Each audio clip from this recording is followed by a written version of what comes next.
आज का विषय है कि परमेश्वर कहता है कि जो मेरे समीप आए अवश्य है कि वह मुझे पवित्र जाने। परमेश्वर का वचन कहता है कि जो मेरे समीप आए अवश्य है कि वह मुझे पवित्र जाने और सारी जनता के सामने मेरी महिमा करे। आज का विषय यही है। तो आइए हम लय व्यवस्था और उसका 10 अध्याय निकालेंगे। अपने बाइबल को खोल लीजिए और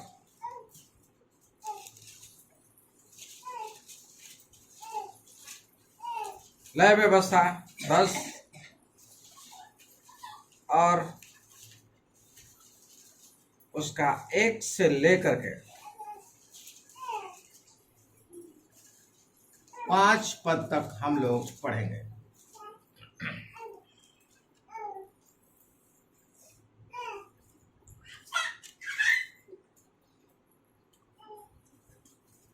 तब नादाब और अबीहू नामक हारून के 2 पुत्रों ने अपना अपना धूप दान लिया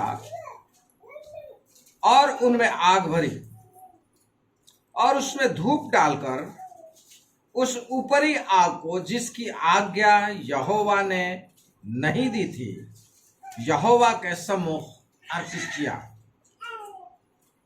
तब यहोवा के सम्मुख से आग निकली और उन दोनों को भस्म कर दिया और वे यहोवा के सामने मर गए। तब यहोवा ने हारून से कहा,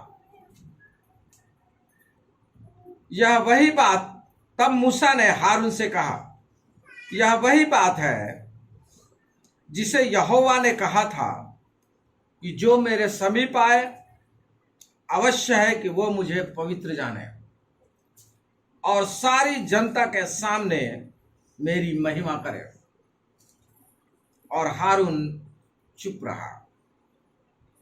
तब मूसा ने मिशाएल और एलसाफान को, जो हारून के चाचा उजिएल के पुत्र थे, बुलाकर कहा, निकट आओ और अपने भतीजों को पवित्र स्थान के आगे से उठाकर छावनी के बाहर ले जाओ।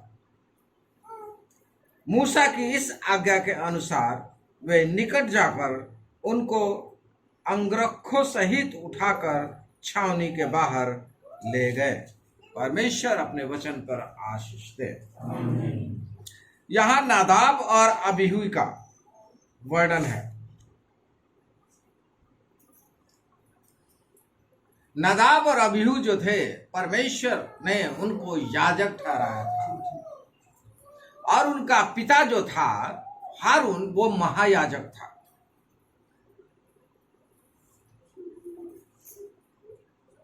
हारून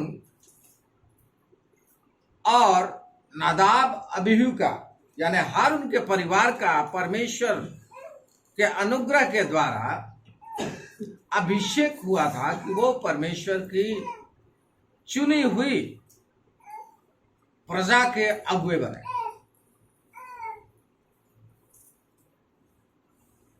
और वो परमेश्वर की कार्य विधियों को पूरा करें।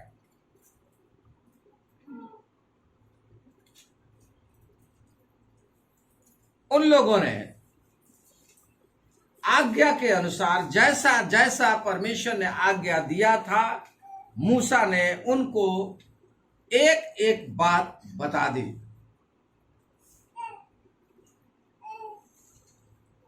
और इस बात को वहां की मंडली और वहां के लोग, याजक भी और वहां के लोग भी, जो परमेश्वर के लोग थे, वो सब जानते थे कि परमेश्वर की महत्वता हमारे जीवन में क्या है और परमेश्वर हमसे क्या चाहता है। उनको इतना बताने की जरूरत नहीं थी। वो जानते थे कि परमेश्वर की पवित्रता को बनाए रखना हमारा कर्तव्य है, क्योंकि वो जब जंगल से चले आ रहे थे तो जंगल में परमेश्वर ने जब सीधे पर्वत पर मूसा को दर्शन दिया और मूसा से बातें किया, तब भी परमेश्वर ने उन्हें कहा था और उन लोगों ने आवाज सुना था मूसा के विषय में भी कि हे मूसा तू अपने पांव की जूती उतार, क्योंकि जिस जगह पे खड़ा है वो पवित्र स्थान है, पवित्र जगह है।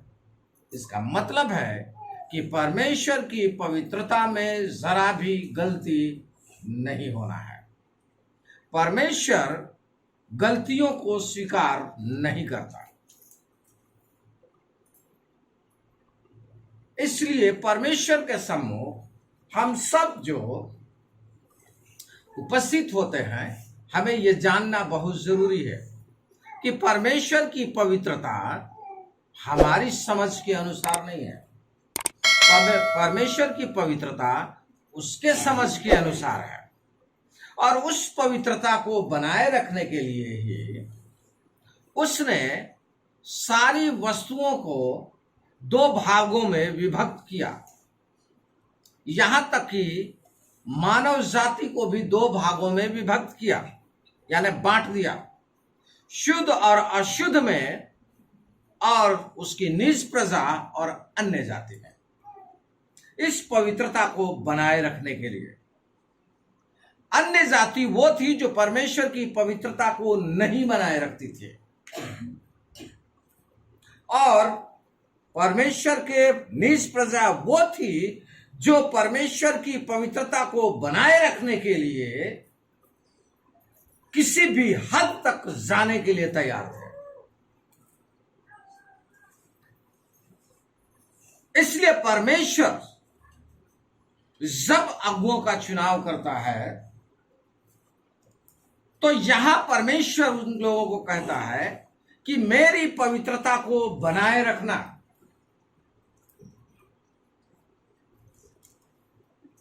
और मुझे पवित्र जानना, और मेरी बातों के साथ समझौता मत करना। इसलिए सीधे पर्वत पे पहले ही उसने बता दिया था कि मुझे छोड़ दूसरों को ईश्वर करके ना मानना, और तू अपने लिए कोई मूर्ति खोद कर न बनाना, चाहे वो आकाश में हो, चाहे वो पृथ्वी में हो, चाहे जल में हो। किसी भी प्रकार से परमेश्वर के विरुद्ध में कोई भी काम मत करना। अर्थात दूसरी ओर से हम देखेंगे तो परमेश्वर ये कह रहा है कि मैं पवित्र हूं, मुझ में मिलावट नहीं हो सकती। या तो मैं हूं या तो दूसरा है, या तो तुम पवित्र होकर के मेरी प्रजा हो, या तो तुम दूसरे के साथ मिलाने वाले तुम अन्य जाति हो। दो प्रकार के हैं।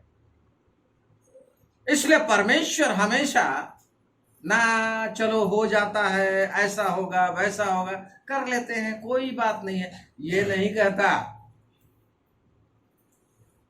परमेश्वर हां की हां करता है और ना की ना करता है। करना है तो करो, नहीं करना है तो मत करो, दो में से एक कर लो। इसलिए यहोशू से कहता है कि लोगों को बोल, और लोगों को वो बोलता है आज चुन लो तुम किसके साथ चलोगे, परमेश्वर के साथ या अन्य जातियों के साथ जो तुम्हारे बीच में रहती है। आज फैसला करो। और लोग उस समय फैसला करते हैं नहीं, हम परमेश्वर के साथ चलेंगे। हम यहां मसीही लोग भी यही फैसला करके आए हैं कि हम प्रभु के साथ चलेंगे, हम अपने यीशु मसीह के पीछे चलेंगे, हम पिता परमेश्वर के पीछे चलेंगे, हम पवित्र आत्मा की अगुवाई में होकर के चलेंगे, उसकी सुनेंगे। लेकिन क्या सचमुच में हम अपने परमेश्वर की सुनने के लिए तैयार हैं, या नादाब और अबीहू की तरह है? वचन इस बात को बताता है यहां पर कि परमेश्वर ने उनको आज्ञा नहीं दी थी कि वो धूप जलाएं, आग जलाएं। परमेश्वर ने आज्ञा नहीं दी थी, लेकिन उन लोगों ने अपनी मर्जी से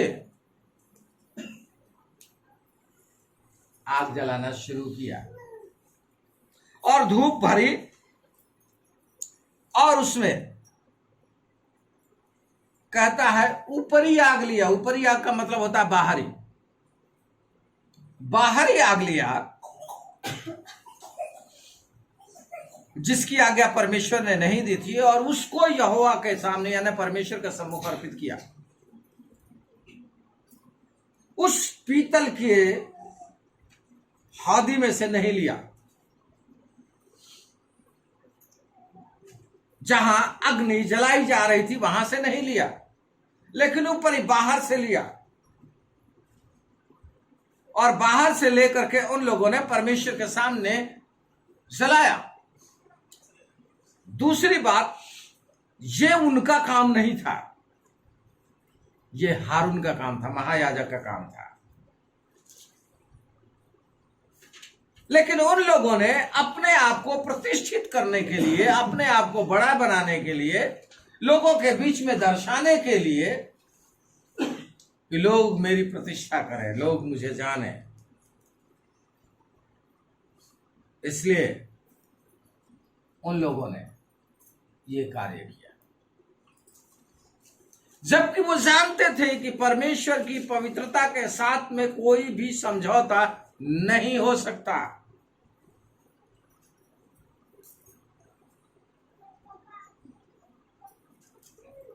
अग्नि मामूली चीज नहीं है। अग्नि परमेश्वर की सामर्थ है, अग्नि परमेश्वर की पवित्रता है,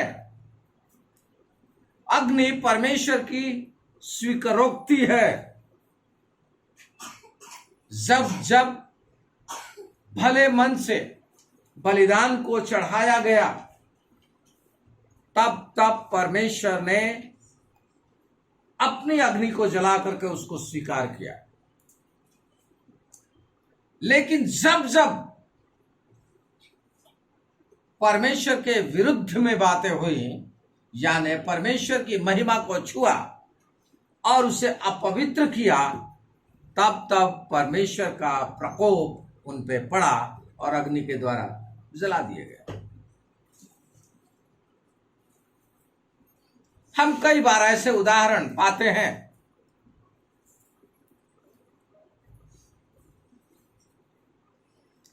जबकि दातान और कोरा के विषय में हम लोग पाते हैं, जब वो मूसा उनका अगुआ था, वो गुड़गुड़ाने लगे मूसा पे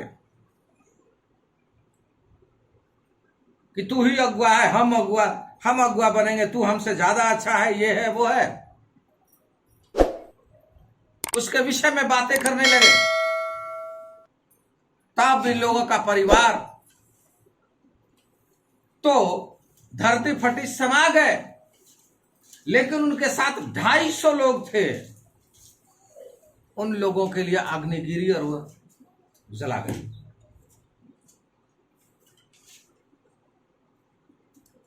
यानी परमेश्वर के साथ में मिलावट नहीं हो सकता।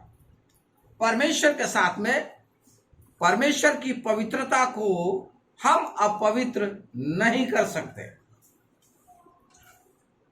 परमेश्वर पवित्र है, इसलिए वचन बोलता भी है कि तुम्हारे बुलाने वाला पवित्र है, इसलिए तुम भी पवित्र बनो।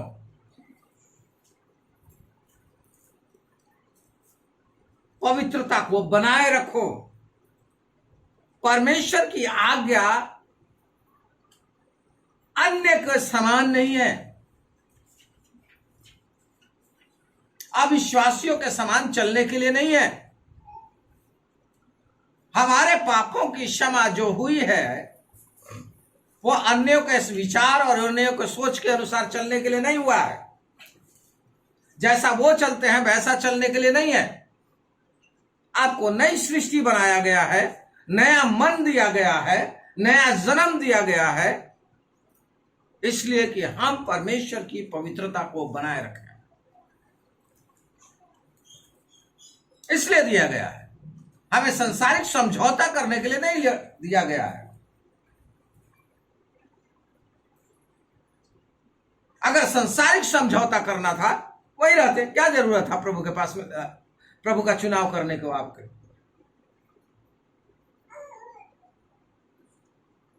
और बिना पवित्रता के कोई भी परमेश्वर के राज्य में नहीं जा सकता।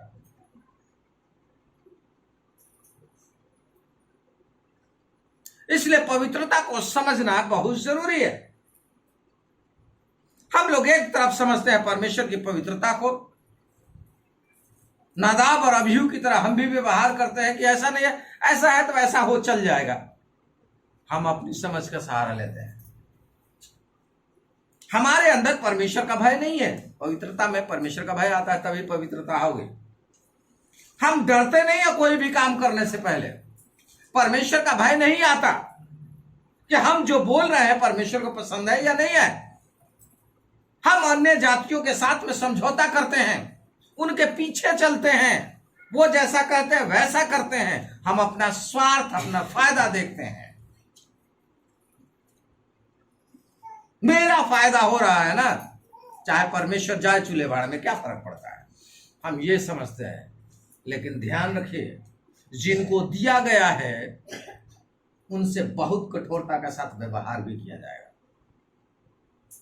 क्योंकि हमें पवित्रता दी गई है और हमने उसका वैल्यू नहीं रखा।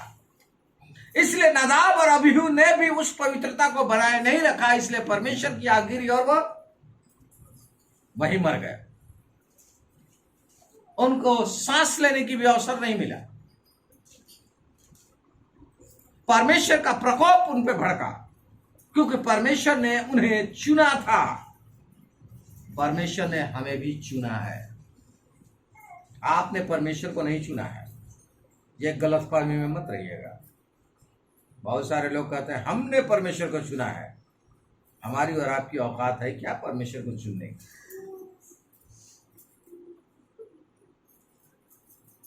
फिर तो चुनाव हुआ।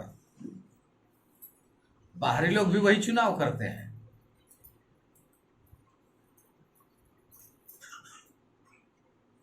हम चुनाव परमेश्वर का नहीं कर सकते, हमारी इच्छा नहीं है।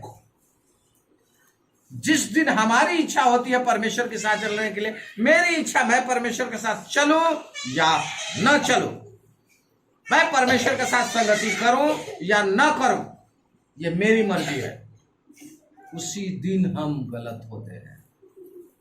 हम परमेश्वर को अपवित्र करते हैं। ध्यान रखिएगा, ये नहीं है चलूं या नहीं चलूं। आपको परमेश्वर ने चुना है, इसलिए आपको परमेश्वर के साथ चलना ही है। आपका चुनाव इसमें नहीं है। अगर चुनाव करते हैं तो आप चुने हुए लोग, परमेश्वर के द्वारा चुने हुए लोग नहीं हैं। आप उसके चुने जाने को, अर्थात उसकी पवित्रता को आप अपवित्र कर रहे हैं।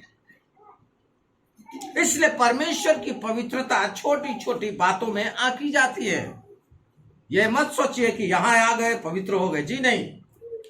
यहां आने से पवित्र नहीं है, वो पवित्र है इसलिए आए हैं हम यहां।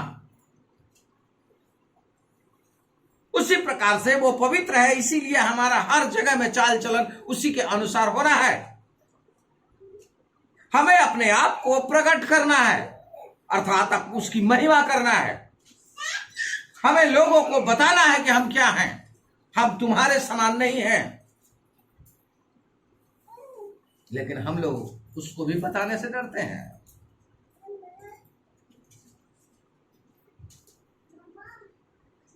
परमेश्वर के घर में डरपोकों का कोई भी वास नहीं है।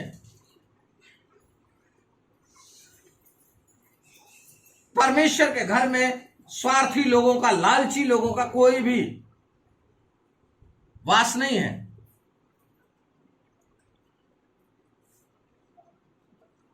परमेश्वर के यहाँ परमेश्वर के तरीके से करने वालों का वास है। इसलिए परमेश्वर चाहता है कि हम उसकी पवित्रता को बनाए रखें।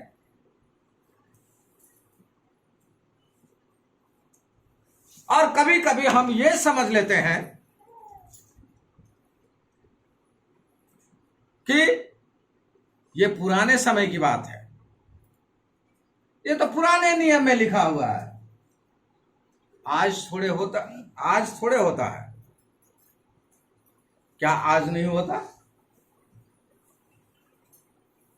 तो आइए हम निकालते हैं प्रेरितों के काम उसका 5वां अध्याय।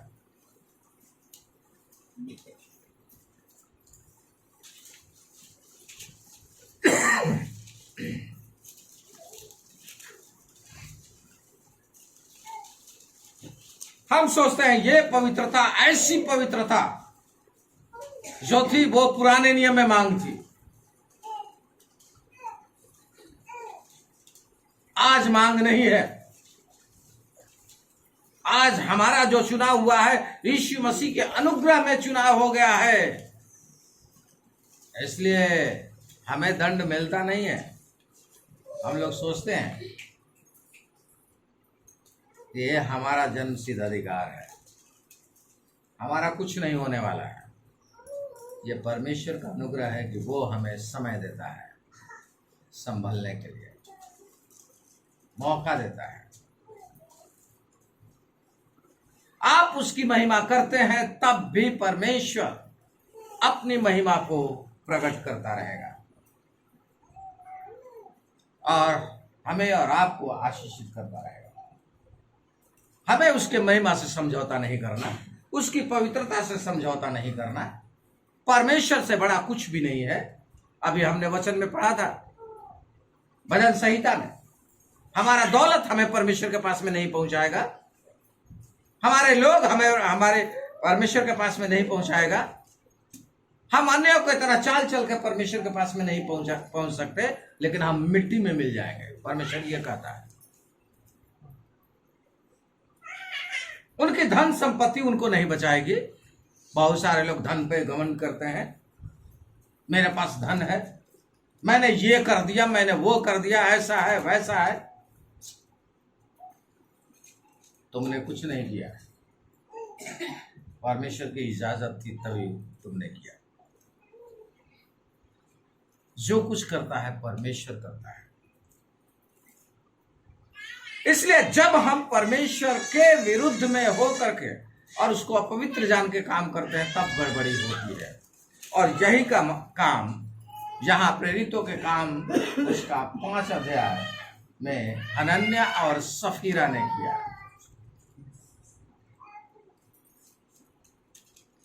हनन्या नामक एक मनुष्य और उसकी पत्नी सफीरा ने कुछ भूमि बेची और उसके दाम में से कुछ रख छोड़ा, और यह बात उसकी पत्नी भी जानती थी, और उसका एक भाग लाकर प्रेरितों के पांव के आगे रख दिया।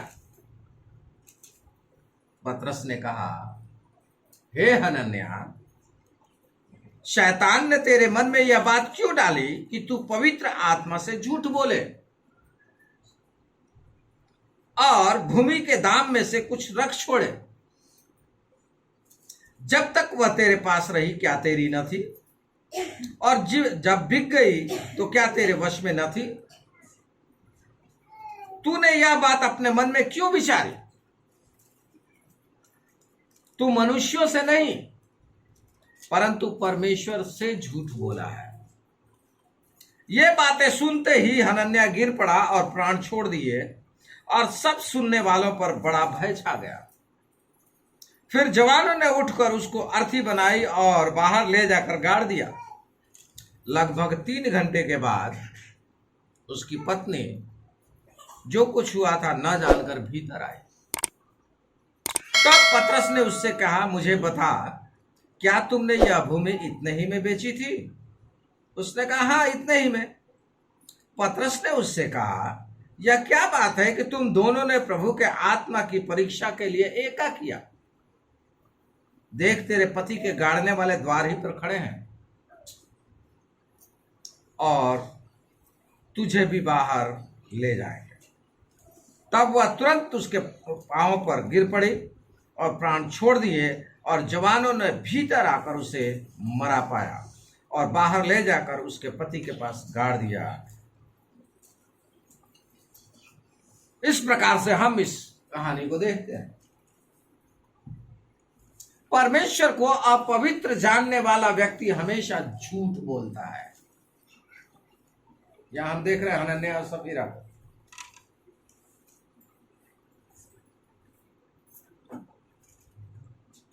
उन लोग अपना नाम करने के लिए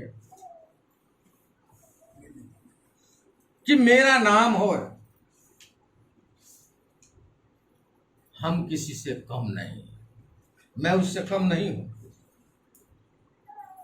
इसलिए इस कार्य को करते हैं। क्योंकि उससे पहले बरनबास ने अपना सब कुछ जो भूमि पर बेचा था वो ला करके प्रेरितों के पांव पर रख दिया था, दे दिया था। जितने में बेचा उतना सब कुछ ला करके दे दिया।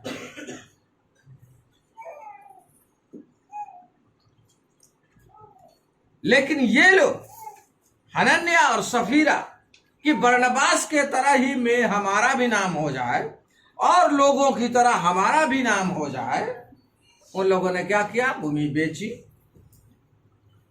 जैसे बरनबास ने बेची वैसे इन लोगों ने भी बेचा।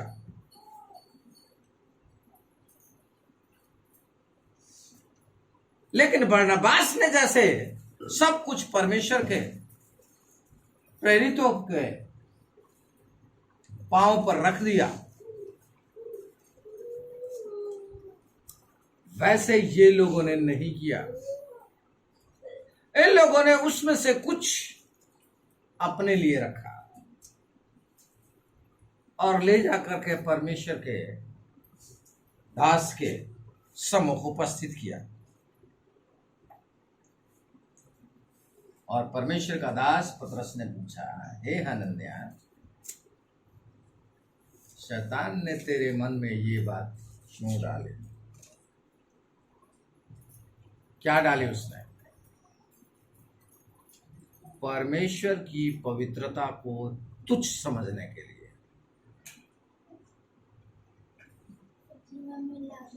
नहीं देता तब भी कुछ नहीं होने वाला था। ठीक है, नहीं देता तब भी कुछ नहीं होने वाला था। लेकिन अपने नाम के लिए उसने ऐसा किया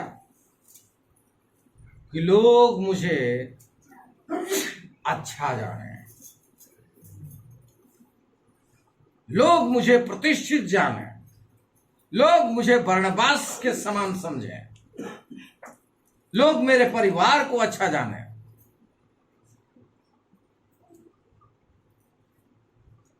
और ऐसा ही हम लोग करते हैं, ध्यान रखिएगा। हम एक दूसरे से अच्छा बनने के लिए, एक दूसरे से ऊंचा दिखने के लिए हम एक से बढ़कर के एक काम करते हैं। समझ रहे हैं? और हम वही देखते हैं, फलाने ने ऐसे किया तो मैं उससे बढ़ के काम करूंगा, मैं उससे नीचा क्यों? अहम में। और अहम में वो कंगाल हो जाते हैं, गुलाम, बर्बाद, गुलामी करते रहो। फिर आप उनके कहे के अनुसार जिनके लिए आपने किया है, जिनके द्वारा किया है, उनसे आप चूं से चाय नहीं कर सकते। यह होता है। उस शैतानी बंधन में आप चले जाते हैं। परमेश्वर के बंधन से हट करके, परमेश्वर की स्वतंत्रता से हट करके मनुष्य की गुलामी में चले जाते हैं।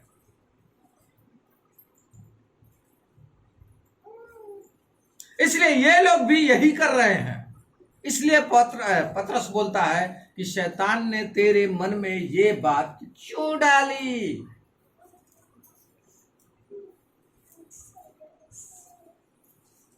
ये परमेश्वर का काम नहीं है। परमेश्वर की इच्छा को जानना बहुत जरूरी है।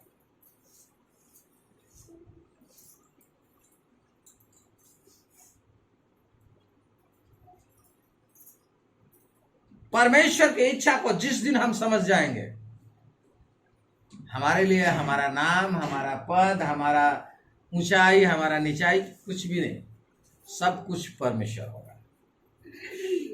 इन लोगों ने नहीं समझा। पतरस को मालूम था,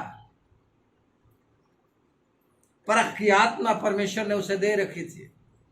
उसने कहा, तूने झूठ क्यों बोला?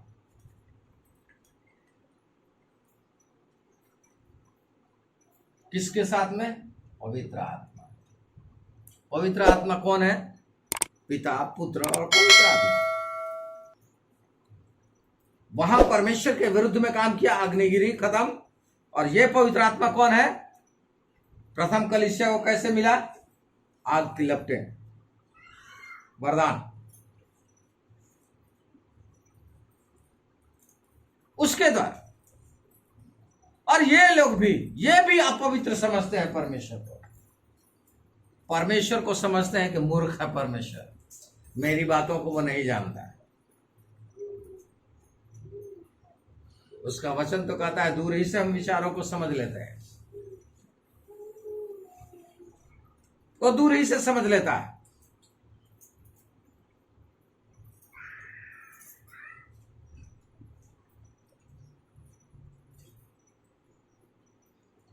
तब झूठ बोलने के कारण वही पवित्र आत्मा की आग ने उसे भस्म कर दिया। और 3 घंटे के बाद उसकी पत्नी आई,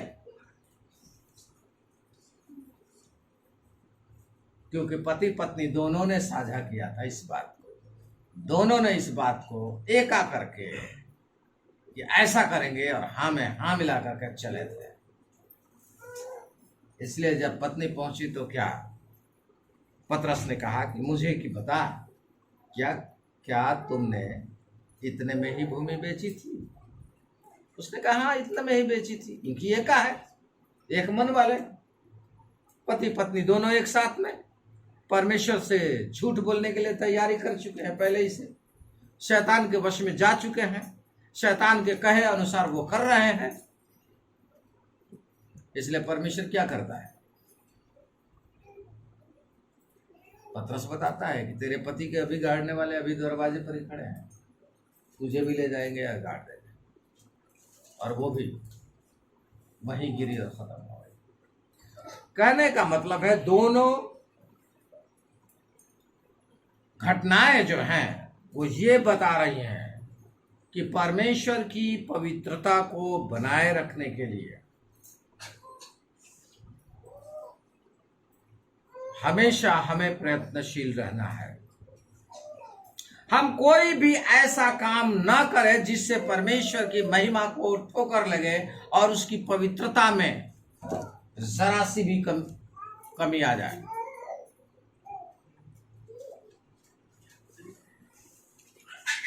हम होते तो क्या कहते? वचन वहां पड़े। हारून क्या करता है? हारून के बच्चे दोनों हैं, दोनों मर गए। हारून क्या करता है? कुछ करता है क्या? कुछ कह पाता है? जी नहीं। वो जानता है कि गलत है। और मूसा ने यही बात कहा कि यही बात मैंने तुम्हें बताया था कि तुम जब भी परमेश्वर के सामने जानो तो पवित्र जानो और जनता के सामने परमेश्वर की महिमा करो। हमारा काम है कि हम अपने आप को पवित्र जाने, अपने परमेश्वर को पवित्र जाने और लोगों के सामने हम प्रदर्शन करें उस पवित्रता को। लोगों को बताएं कि हम मसीही हैं। लोगों को मालूम होना चाहिए कि हम मसीही हैं, हम परमेश्वर के साथ चलने वाले हैं, हम अन्य जाति नहीं हैं, हम विश्वासी हैं। लेकिन जब हम नहीं बताते हैं, चाहे वो काम करने वाली जगह हो, चाहे सफर करने वाली जगह हो, चाहे वो आपका चलना फिरना हो, आपके साथी हो, आपके पड़ोसी हो, आपके लोग हो,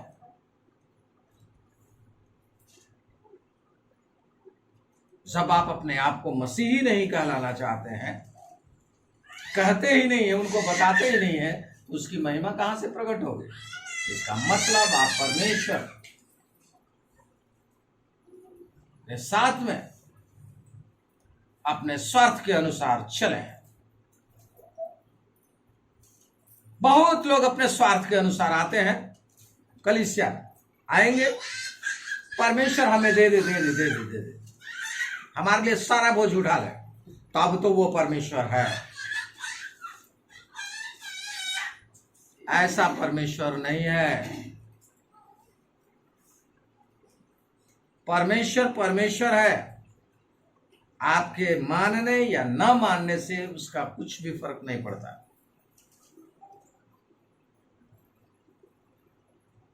उसको मानते हैं तो आपके जीवन में फर्क होता है, आपको नहीं मानते हैं उस आपके जीवन में फर्क होता है।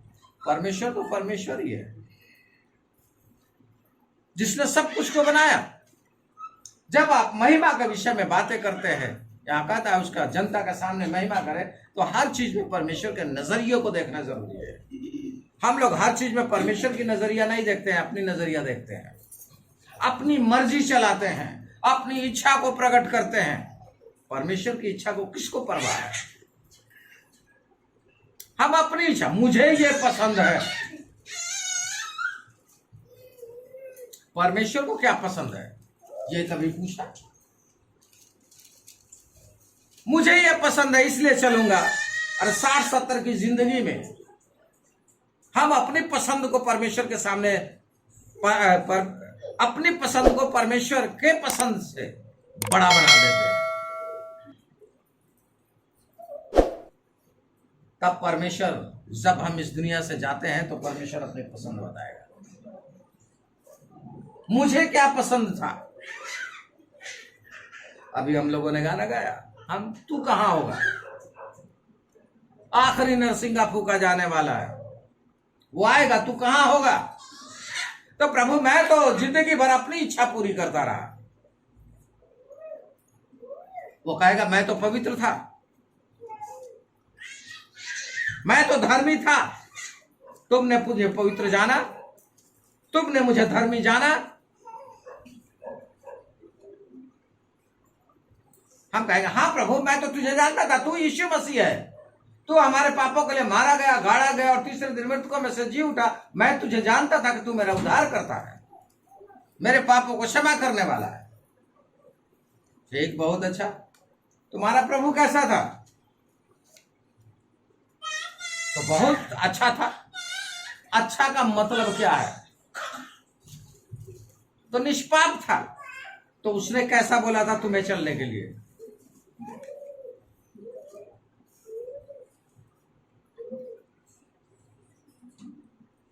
कैसा बोला था चलने के लिए?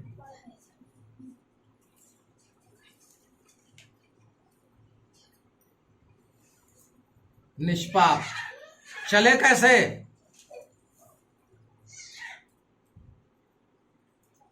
चले कैसे? प्रभु मैं तो पाप में चलता रहा, मैं तेरे पीछे तो चलता रहा ना। प्रभु कहेगा मैं निष्पाप था, पवित्र था, तो पवित्रता को बनाए रखना जरूरी था, लेकिन तुमने पवित्रता को क्यों नहीं बनाए रखा? पवित्र बने क्यों नहीं रहे?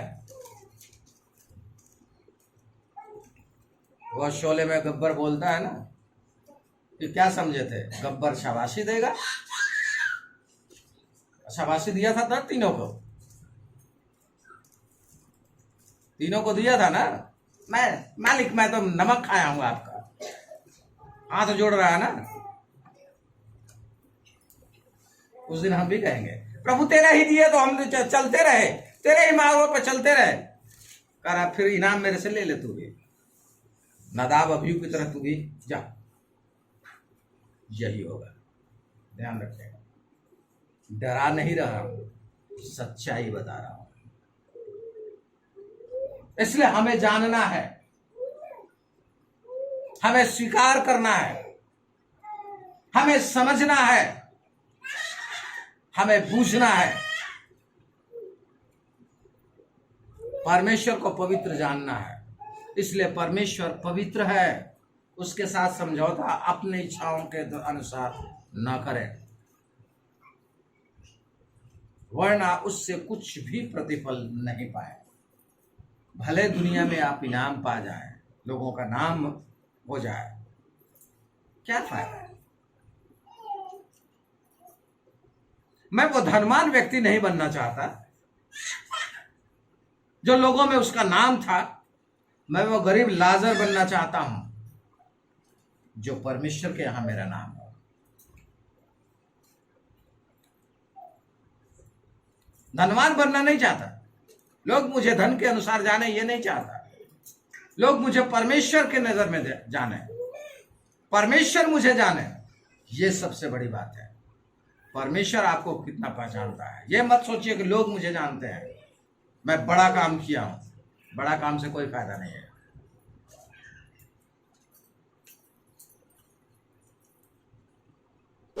एक व्यक्ति दीनाकरण की गवाही है। दीनाकरण जब परमेश्वर ने दर्शन दिया, स्वर्ग में उन्हें बुला लिया और उन्होंने देखा इस दुनिया के बड़े से बड़े लोग, ऊंचे ऊंचे पदवी वाले लोग, राष्ट्रपति, प्रधानमंत्री, सब नरक में हैं, चिल्ला रहे हैं। लेकिन जितने प्रभु में सोए हैं वो सब आनंदित प्रभु के साथ में। हालेलुया। इसलिए प्रभु की प्रभुता को समझे। उसकी प्रभुता में समझौता नहीं होता, वो समझौता नहीं करता, क्योंकि उसमें लेश मात्र भी पाप नहीं पाया जाता। अगर समझौता करना होता तो वो अपने पुत्र को नहीं भेजता। उस पाप से समझौता कर सकता था, लेकिन उसने नहीं किया। अपने पुत्र को मरने के लिए भेज दिया ताकि वो मारा जाए, गाड़ा जाए और उसकी कीमत चुकाई जाए। उसने कीमत वसूल किया, ध्यान रखिएगा। तो इसलिए वो समझौता नहीं करता। इसलिए हम परमेश्वर को पवित्र जाने। परमेश्वर पवित्र था, है और सर्वदा रहेगा। हमें पवित्र बनने की आवश्यकता है, इसीलिए उसने हमारा चुनाव किया है। हम उसकी पवित्रता को समझते हुए, जानते हुए हम अपने जीवन में प्रभु की महिमा करते रहें और चलते रहें। परमेश्वर आशीष दे।